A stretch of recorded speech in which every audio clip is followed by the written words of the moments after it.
Cuma memang sekarang ini ketika kita oke lah anggap PT berapa PT yang ada di Dompu ini, apa yang perlu perlu diawasi oleh pemerintah.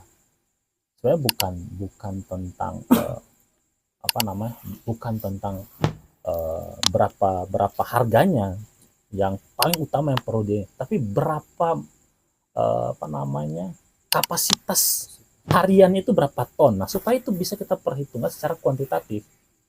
Karena kalau kita hanya melakukan pendekatan secara kualitatif, akan melebar kemana-mana.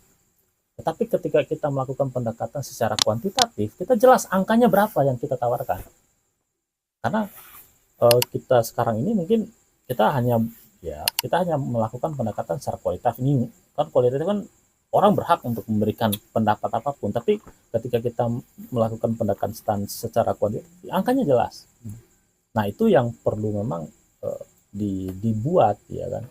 Tapi dengan kondisi sekarang, ya ketika ini antara kepentingan politik dan kepentingan ini, anggap contoh daerah mengeluarkan semua yang tanam jamur harus ada izin lahan, pasti kontroversial. Ujung-ujungnya apa? Orang yang seharusnya nyoblos si bupati itu akhirnya lari. Nah, ini yang dijaga oleh figur-figurnya bupati lagi. Makanya kenapa mungkin tidak mau dibuat sebagai izin lahan dan lain sebagainya. Nah, tapi yang saya menjadi mungkin tidak disorot ya sama orang-orang ya.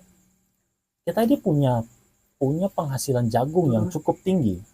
Tetapi kok daya daya beli kita kok masih kecil. Sebenarnya kan anggaran kita kan tergantung dari daya beli masyarakat. Tapi kok sekarang ini anggaran kita aja masih kecil, karena apa? Daya beli. Nah, ini yang perlu kita pertanyakan nih. Hasil uang jagung ini dikemanakan? Apakah dibelanjakan di luar daripada daerah Dompu, atau mungkin langsung dideposit ke bank, atau seperti apa? Atau untuk langsung bayar utang di bank, atau seperti apa? Sehingga kan daya beli kita masih jauh. Kalau nggak salah data sekarang ini nggak tahu udah berapa sekarang ini. Kalau terakhir itu sehingga kan kita ya oke lah, garis miskin kita ada peningkatan karena dengan jagung, tapi kan kita tidak, itu hanya yang terdata saja. Tapi kan banyak yang tidak terdata.